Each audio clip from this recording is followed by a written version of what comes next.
did send me a private message, which I then responded to incorrectly. So thank you.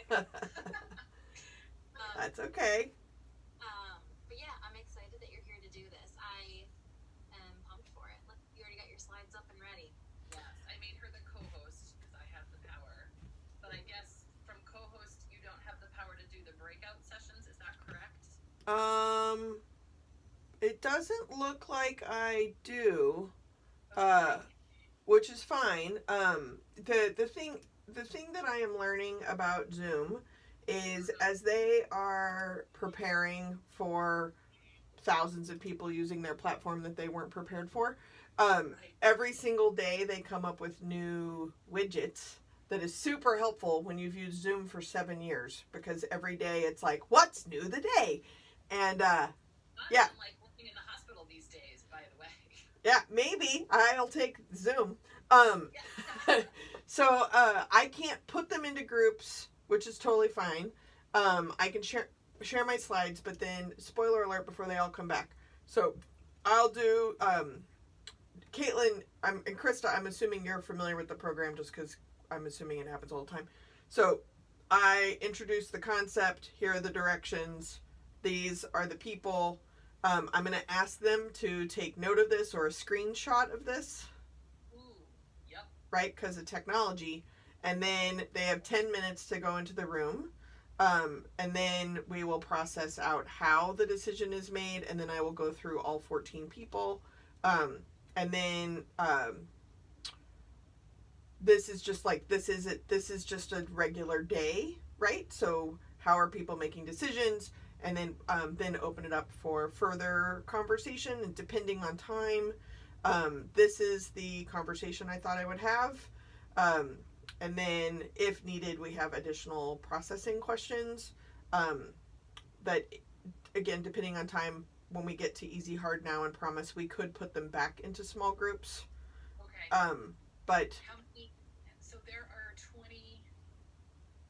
I don't know. A couple people have hopped off altogether. I think when they are all here with us, we are missing a couple people today, but there should be 27 of them, I believe. Yeah. You can do random sort, and then 5 people. That's what I was going for. Yeah, I know. I was just being thorough. So random sort, and then I know, surprise, triple Virgo. 5-ish, 6 people is also fine. So there will be 4-ish groups. Okay. And then do you know? You can send.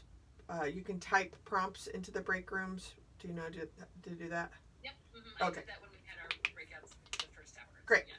Cool. And then you give them a minute warning, and they come back. Yes. Okay. Great. That is it. We're in groups of 4 and 5. Yeah. And all I have to do is do open. We're good to go otherwise. Okay, perfect. Already done. Fancy schmancy. I got you. All right. Cool deal. So people will be rejoining us forthwith. Yes. Is there a way you can record this section? There is. Only because I that I have to leave, unfortunately, and I would love to be able to stay and watch how this goes. Funny you should ask. Jess has already asked me to record it as well. Oh, well, thank you. I knew I really enjoyed you already. I'm really bummed. I was asked I have to go do something different, so I unfortunately have to step out in a couple minutes, and I'm going to miss the full presentation, which is really sad to me. So if we can record it and I can watch it, I would love that opportunity. Oh yeah, sure. Also, fun facts, Caitlin, just so you know, while sharing my screen, I can't see the chat box. At least not yet. Oh wait, maybe this will do it. Yep, this will do it. Okay, now I can see the chat box. But I'm also going to give everyone my texting number, because this is usually one of those activities that lingers, as you know, and if they have questions, they can ask. Perfect. Okay. Those of you that came back early and or right on time, thank you very much. I will shut up again.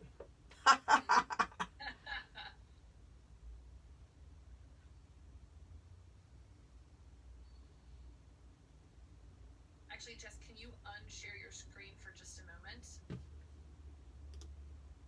There we go. Boom. Perfect.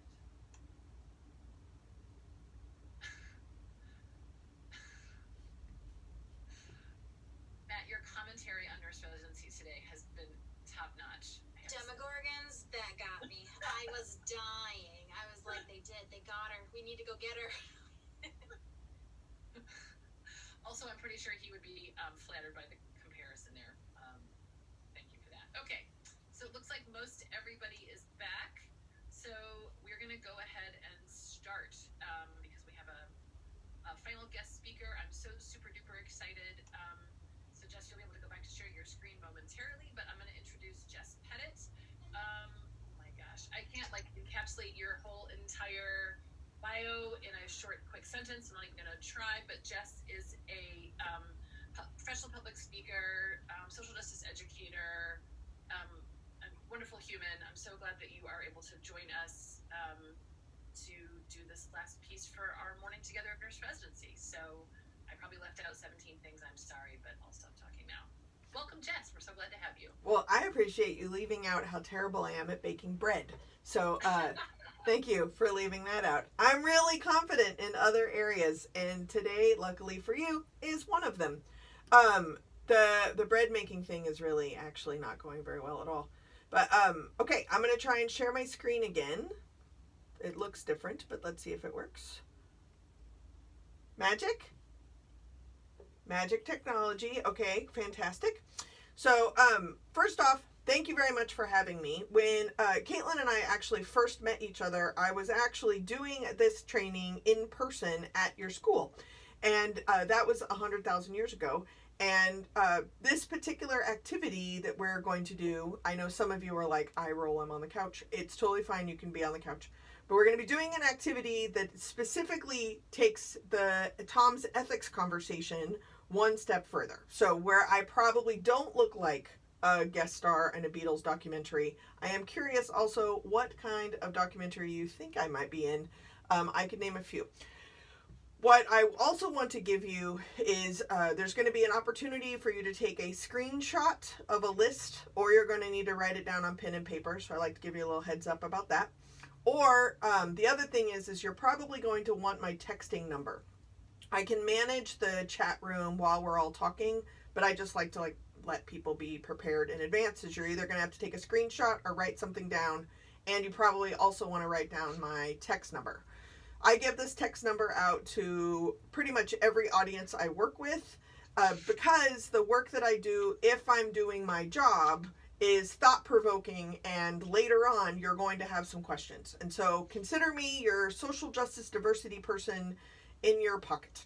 And you can text message me to this Google Voice number, and I'm happy to answer any of the questions that we have.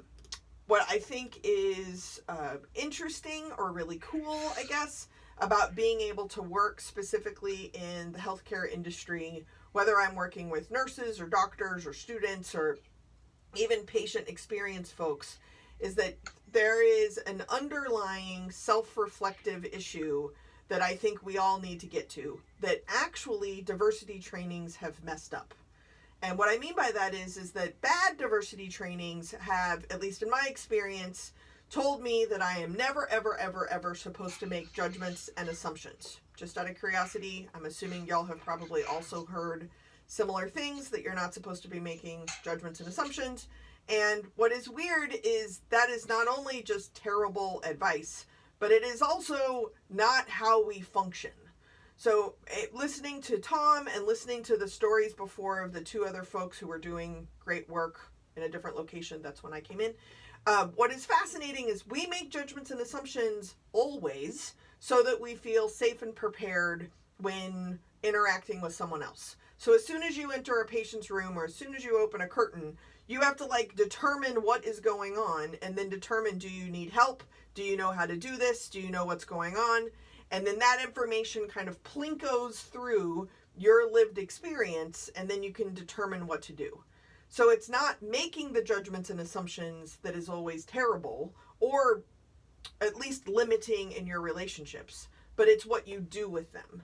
And because so many of us have been to so many different trainings where we're supposed to be judgment-free and a complete clean slate every single time, what happens is that you're then not allowed to use your own lived experience as a resource when it works, And you're also not practicing being self-reflective about, oh, wait, this is like an old practiced habit that I need to work on.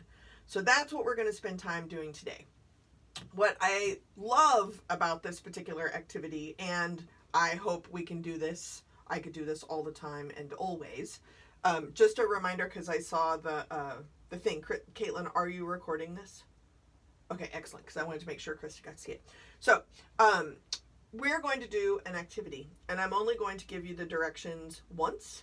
When I am done with the directions, Caitlin is going to put you into randomly sorted breakout rooms where you are going to have a conversation about this particular scenario, and then we will keep going. So these particular directions I can't repeat, but what I can tell you in advance is that when you get into your small groups, I'm going to ask that you not work with any other group. I'm going to ask that you not Google or use other resources, but I'm going to ask that you just use the lived experiences of the people that are in your small group to solve a problem. So you don't have to share anything about your own life, you just have to solve a problem. In this particular scenario, I am also at some point going to pull you all back together into a large group, which if we were doing in this person is my favorite part, which is called freeze. I used to say stop, and people would have a heart attack and cheat. But if I say freeze, you stop the activity, but you can still cheat and there's no heart attacks. Safety first. So when we say freeze, we're going to pull everyone back into a large group, and then I'm going to ask you to be silent. And what I mean by that is not just muted, but what I mean is I want you to be silent and have a raucous conversation inside of our own heads. When we're talking about judgments and assumptions, our lived experience has taught us what to do with those lived experiences, with those judgments and assumptions, but we often don't slow down enough to notice how our life has taught us to make these judgments and assumptions. So then once you have that conversation with yourself alone, without any witnesses, then we will have a conversation about how does your lived experience, your conscious, unconscious bias, positive or negative bias, how does that impact your relationships with other people, your ability to serve other people? And by that I mean patients, cohort members, people in the grocery store, people online, people in your family. So that's kind of the general plan for the day. So that hopefully was enough of a build-up, enough of a build-up for you to, one, get pen and paper or a device to take a screenshot. And my texting number, again, is 202-670-4262, because you're probably going to have questions or something for me. You can also always use the chat room. Okay, so are you ready for the directions that I am not going to repeat? Can I get thumbs up? Excellent, just sign of life. Excellent day. So here are the directions that I'm not going to repeat. There is a storm. Dun, dun, dun. There are 14 people stuck on a roof. Ah! And you have a boat. That boat holds 10 people. I am the mayor. I don't want to make this decision, so I am giving it to you, your small group, which is the city council. You need to develop a solution to this particular problem during the storm with the boat that holds 10 people. So Caitlin is about to zap you into your breakout rooms, but before she does that, this is the information that we know about the 10 people. So this is the picture that I would be taking a screenshot of if I were you. So you have a 330-pound person, an illegal alien, 15-year-old committed twice for robbery, welfare recipient of 15 years, a feminist, an epileptic, a drag queen, a pregnant black woman, Jehovah's Witness, person disfigured by fire, a Korean market owner, an HIV positive person who continues to have sex, a Hasidic Jew, and a person carrying life savings. So you're going to go into your small groups. That is your city council. You're going to develop a solution to this problem. Okay? Caitlin, send them into their small groups. And I'll put my number into the chat while y'all are there.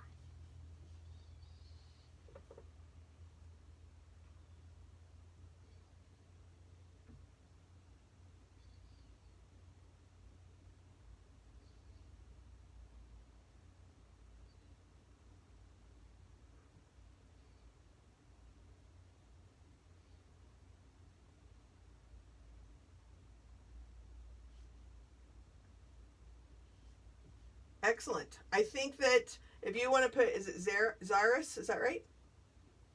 Oh, Caitlin, you're muted. I think you need to move her into a breakout group because I think it put both of us into a breakout group. Perfect. Okay. Oh, good job. I only made up breakout room 7 to put you in because it was going to randomize you to some other group otherwise. Oh, very smart. Look at you. Right? I Um, didn't do that because I am smart. yeah, I can't get my mouse to work. I think I have too many windows open. That's a thing. It is totally a thing. Okay, so in 3 minutes or so, we can do this two ways. One is, well, you're the boss because I'm not the boss. So you can either jump around. Sorry. Say that again more slowly, please. Never. 202 670 4262. Telling them they have 3 minutes. No, not yet. Not yet. Yeah. I'm so ready. I know. So this, are you going to do, the best way to do it's probably the typing situation instead. Oh, yeah, I'm gonna do the broadcast to all text. Because you could join each group and interrupt them and make the announcement, but then that can get cumbersome. And we're worried about time. So yeah, so then I would type in probably 2 more minutes. Because this is when you already know the activity. It's weird as I'm used to having to explain it, and I haven't done it online in 100,000 years.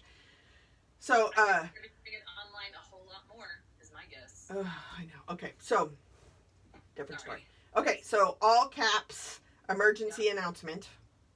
Mm-hmm. And then the storm waters are rising faster than we thought. You only have 2 minutes left. I'm messing up my slides too because I'm not used to using the slides. The storm waters are rising fast. Did you do the all caps emergency first? I sure did. Oh God, you're so fast. You have 2 minutes left. Just tell me when to send. Okay. Because then that has to like go out. They have to read it. They have to notice it. They have to get upset. Right. Okay, then Right. Nowish. Sounds great. Okay, here goes broadcast. Okay, so it's 7 after. Yep. Oh, you did it all at one thing. Yeah. That was not following directions. What did I not do? So, emergency announcement, send, and then later, What? Oh, well. it builds up the drama. Okay. I don't think you've ever needed advice for such a thing. Mm-mm. That's 100% correct. Okay. This is being recorded, however. So, all right. Yeah. When do I bring them back in? You let me know. 7. So we got 2 more minutes. Okay. So, I am also recording from that device, in my, over there. I'm recording it on my phone, so then I will have a behind the scenes view and your view, and then blur out the faces so that we can use it for some kind of promotional something. Perfect. That sounds delightful. You get what you pay for. No comment. Thank you for doing this. I greatly appreciate it. Oh yeah, 0 worries. Okay. 10 minutes. Okay, 7. 1 more minute. Okay. The waiting is the hard part. So true. So the close all rooms gives them a 1 minute countdown, right? So just let's keep that in mind too. Oh yeah. Go ahead and send it. Good point. Okay. Bye. Bye. All breakout rooms will close at 58, 57. So I was they've gonna got say you don't actually a have to little count it. minute. They're all gonna be freaking out. Like none of them will jump out early, is my guess. Can't even wait. Oh my gosh. This is the panic mode. They're gonna be like, "What have you done to us?" And to review, hard stop is what time? I mean, 11:45, right? So yeah. I Hey. realize that's shorter than you normally. no. All good. Welcome back. Come on back. We're just waiting on other people. Sorry about the emergency announcement. That pesky storm. I tell you what. Waiting on others to come back. Almost. Thanks for following directions, y'all.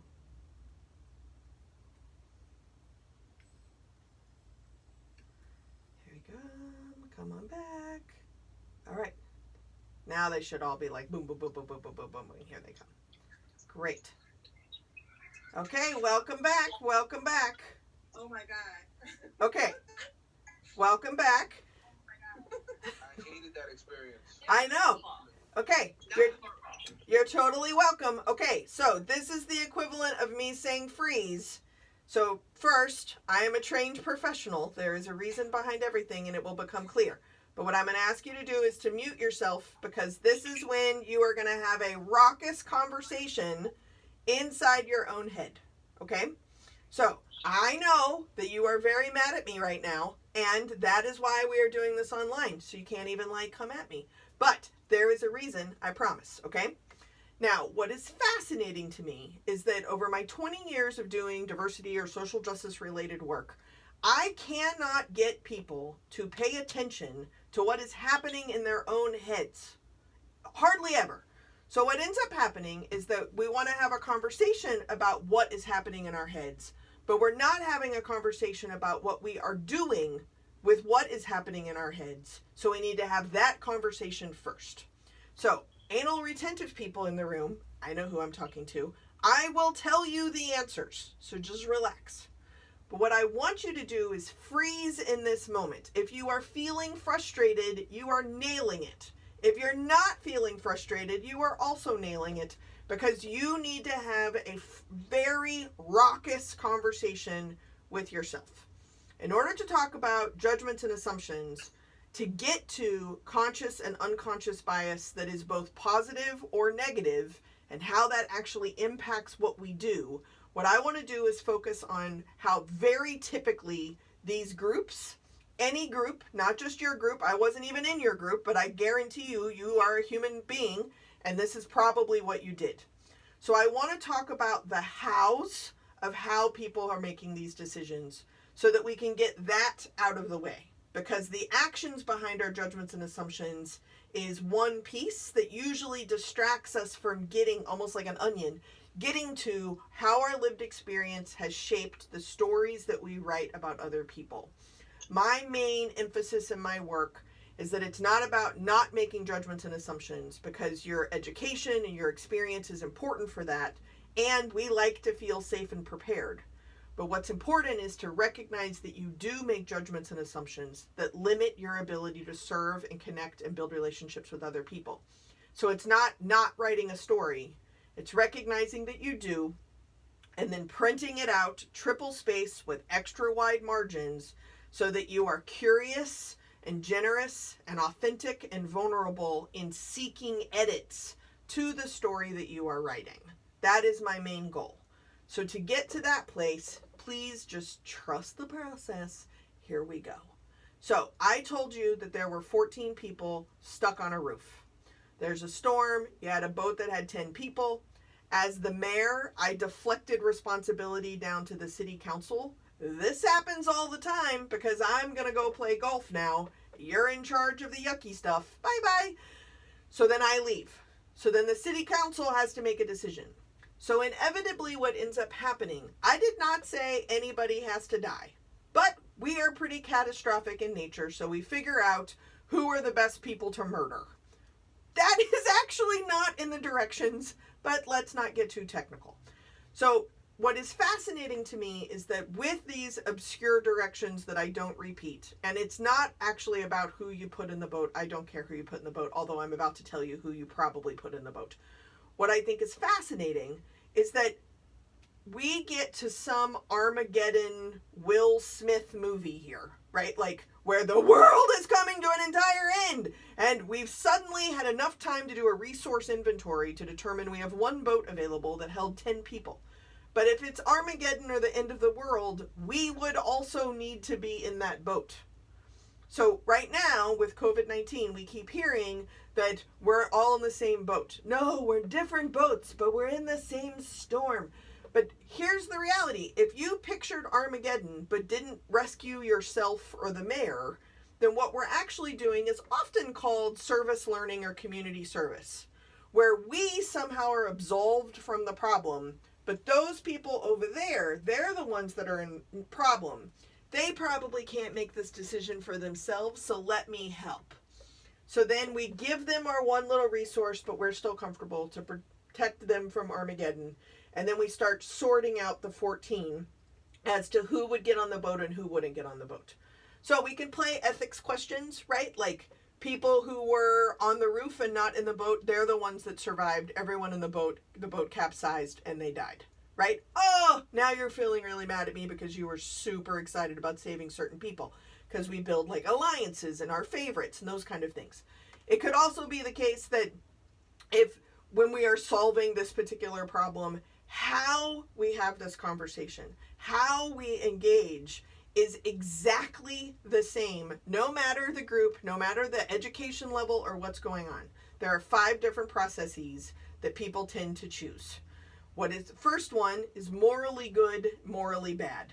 So you got 10 people and 4 people basically, right? When the emergency announcement happens, we're like panicked. We just start narrowing it down to those 4 people because you gotta finish.